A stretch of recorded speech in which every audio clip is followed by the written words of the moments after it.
England out of champions trophy 2025. Afghanistan England మీద ఒక thrilling victory సాధించడంతో వరుసగా రెండో మ్యాచ్ ఓడిపోయిన ఇంగ్లాండ్ ఛాంపియన్స్ ట్రోఫీ 2025లో లీగ్ స్టేజ్లోనే ఇంటి బాట పట్టేసింది అనమాట. సెమీఫైనల్స్కి క్వాలిఫై అవ్వలేదు. ఇంకొక మ్యాచ్ ఉంది, అది వాళ్ళకి నామమాత్రమైన మ్యాచ్ మాత్రమే. సో పాకిస్తాన్ నిన్న హోస్ట్ నేషన్ రూల్డ్ అవుట్ అయిపోయింది. 2019 వరల్డ్ కప్ విన్నర్స్ ఇంగ్లాండ్ ఇప్పుడు ఇంకోసారి రూల్డ్ అవుట్ అయిపోయింది. సో వాళ్ళకి వన్డేలో చాలా డిస్మల్ ఫామ్ లేదా బ్యాడ్ ఫేజ్ నడుస్తుందని చెప్పుకోవాలి. బట్ ఇంగ్లాండ్ గురించి కాసేపు పక్కన పెట్టదాం. ఆఫ్ఘనిస్తాన్ని ఖచ్చితంగా మెచ్చుకొని తీరాల్సిందే ఈ విక్టరీ సాధించినందుకు.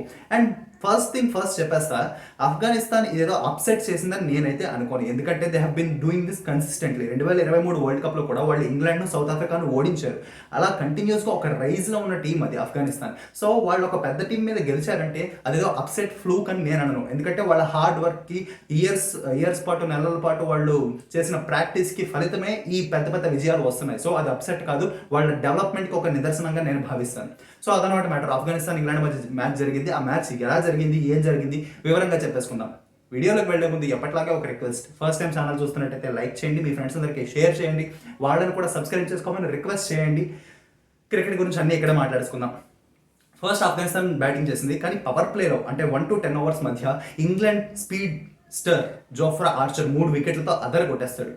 ఆఫ్ఘనిస్తాన్ అక్కడి నుంచి చాలా బ్యాక్ ఫుట్లోకి పడిపోయింది. రన్స్ రావడం చాలా కష్టమైపోయింది. అక్కడ Ibrahim Zadran, top order batter Ibrahim జద్రాన్తో పాటు కెప్టెన్ హస్మతుల్లా షాహిదీ కలిశారు, కానీ వాళ్ళు వికెట్ పడకుండా ఆపారు, కానీ రన్స్ రావడం చాలా కష్టమైపోయింది. అదే ఇంగ్లాండ్ లాంటి బ్యాటింగ్ ఆర్డర్ ఉంది కదా, వీళ్ళు కనీసం 250, 270 అయినా స్కోర్ చేస్తారో లేదో, ఇంగ్లాండ్కి సరైన టార్గెట్ ఇస్తారో లేదో అన్న కైండ్ ఆఫ్ సిచ్యువేషన్ ఉన్నారు.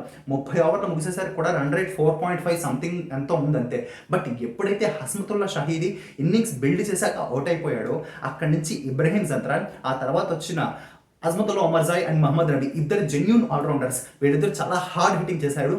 But at the same time Ibrahim Zadran set అయిపోయాక తను కూడా గేర్ మార్చేశాడు. ఎక్కడ లేనట్టుగా స్ట్రైక్ రేట్ ఫస్ట్లో కాస్త స్లోగా ఆడిన ఆ స్ట్రైక్ రేట్ ఇష్యూస్ అంతా ఒక్కసారిగా కవర్ చేసేసాడు.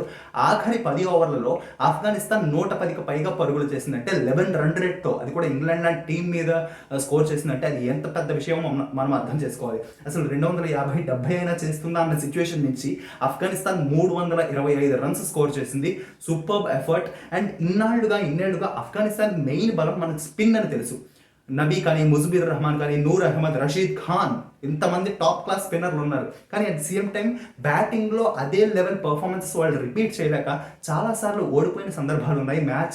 గెలవాల్సిన మ్యాచ్ కూడా వాళ్ళు బ్యాటింగ్ లోపాల వల్ల వాళ్ళు గెలవని సిచ్యువేషన్స్ కూడా గతంలో ఉన్నాయి. బట్ ఇవాళ అలా కాదు. Ibrahim Zadran his career best innings so far ఆడేశాడు. ఎందుకంటే 177 స్కోర్ చేశాడు కదా. స్కోర్ మాత్రమే కాదు, ఛాంపియన్స్ ట్రోఫీ హిస్టరీలోనే, ఈ ఎడిషన్ మాత్రమే కాదు, ఛాంపియన్స్ ట్రోఫీ హిస్టరీలోనే హైయెస్ట్ ఇండివిజువల్ స్కోర్ అనమాట. అది కూడా ఆఫ్ఘనిస్తాన్ బ్యాటర్ నుంచి వచ్చింది. ఖచ్చితంగా మెచ్చుకోవాల్సిన ఎఫర్ట్. అండ్ ఆ స్కోర్ ఒకటే కాదు, తను కొట్టిన విధానం కూడా సూపర్బ్. టైమింగ్ కానీ, క్లాస్ కానీ, ఒక ట్రూ క్రికెట్ లవర్కి కంటికి ఇంపుగా అనిపించే షాట్స్ అన్ని ఆడాడు ఇబ్రహీం జద్రాన్. తనని ఖచ్చితంగా మెచ్చుకోవాల్సిందే. బట్ 325 స్కోర్ చేశాక ఇంగ్లాండ్ కానీ పెద్ద స్కోర్ ఏం కాదు, ఎందుకంటే వాళ్ళ దగ్గర చాలా బ్యాటింగ్ ఫైర్ పవర్ ఉంది. బట్ ఎప్పటికప్పుడు వికెట్లు కోల్పోయారు ఆఫ్ఘనిస్తాన్ బౌలర్లు.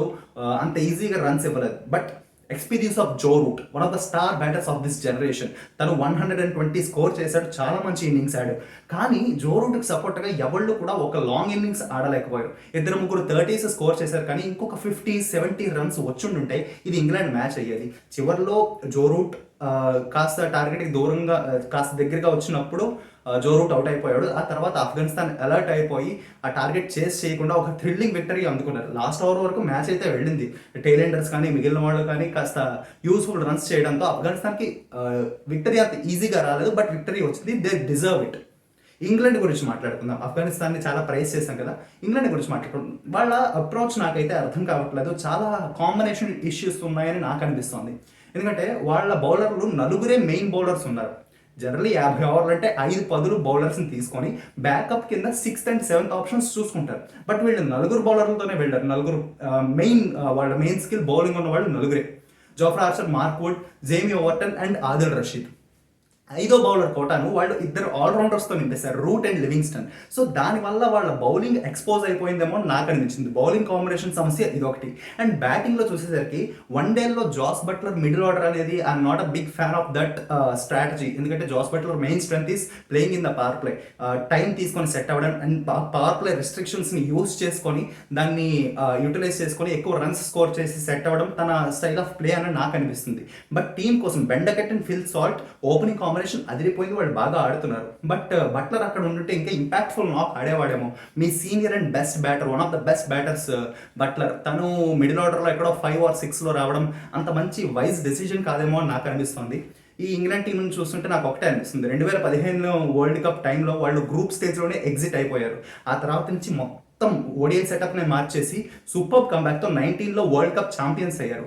అప్పుడు 15 టైంలో ఓడిఐ సెటప్ వాళ్ళది ఎంత డిసప్పాయింటింగ్ స్టేజ్లో ఉందో ఇప్పుడు కూడా అలాంటి స్టేజ్లోనే ఉందని నాకు అనిపిస్తుంది. సో ఈ ఛాంపియన్స్ ట్రోఫీ నుంచి ఎగ్జిట్ అయిపోయిన తర్వాత, ఎలిమినేట్ అయిపోయిన తర్వాత వాళ్ళు ఏమైనా హార్డ్ డెసిషన్స్ తీసుకుంటారా, హార్డ్ కాల్స్ తీసుకుంటారా, టీమ్ స్ట్రాటజీలే మారుస్తారా, టీమ్నే మారుస్తారా, కోచింగ్ స్టాఫ్, ప్లేయర్స్, కెప్టెన్ ఇవన్నీ మారుస్తారా లేదో ఈ టోర్నమెంట్ అయ్యాక ఒక క్లారిటీ వస్తుంది. ఇంకా వాళ్ళకి ఒక మ్యాచ్ అయితే ఉంది, అది నామమాత్రపు మ్యాచ్. బట్ ఆఫ్ఘనిస్తాన్ గురించి మాట్లాడుకోవాలంటే వాళ్ళకి ఇంకా సెమీస్ అసలు సజీవంగానే ఉన్నాయి. ఫస్ట్ టైం ఛాంపియన్స్ ట్రోఫీ ఆడుతున్నారు. ఇంకొక మ్యాచ్, అది కూడా ఆస్ట్రేలియాతో జరగబోతుంది మ్యాచ్. ఆస్ట్రేలియాకి లాస్ట్ టైం వరల్డ్ కప్లో, వన్ డే వరల్డ్ కప్లో మీ అందరికీ గుర్తుండే ఉంటుంది, 90-7 ఎంతో ఆస్ట్రేలియా ఉంది. అది ఆఫ్ఘనిస్తాన్ గెలవాల్సిన మ్యాచ్. బట్ గ్లెన్ మ్యాక్స్వెల్ ఒక హీరోయిక్ నాక్ ఆడాడు. హ్యామ్ స్ట్రింగ్స్ ఇంజురీ ఉన్నా సరే, హ్యామ్ స్ట్రింగ్ క్రాంప్స్ వచ్చేసినా సరే డబుల్ సెంచరీ చేసి అక్కడ ఆస్ట్రేలియాని గెలిపించాడు గ్లెన్ మ్యాక్స్వెల్. సో దాని రివెంజ్ వేడుక బాకీ ఉండిపోయింది. అక్కడ వన్ డే వరల్డ్ కప్, ఇక్కడ వన్ డే ఫార్మాట్లో జరుగుతుంది ఛాంపియన్స్ ట్రోఫీ. దానికి రివెంజ్ కనుక తీర్చుకుంటే ఆఫ్ఘనిస్తాన్ సెమీస్కి వెళ్ళిపోతుంది అనమాట. చూద్దాం ఆ మ్యాచ్లో ఏం జరుగుతుందో. అండర్ డాగ్స్ కాబట్టి జనరల్లీ మనం అంతా ఆఫ్ఘనిస్తాన్కే సపోర్ట్ చేస్తాం. ఫస్ట్ నుంచి వాళ్ళ క్రికెట్కి BCCI చాలా హెల్ప్ చేసింది. అండ్ హ్యూమన్ నోషన్ కూడా, లేదా హ్యూమన్ మైండ్ సెట్ కూడా అలాగే ఉంటుందని నాకు అనిపిస్తుంది.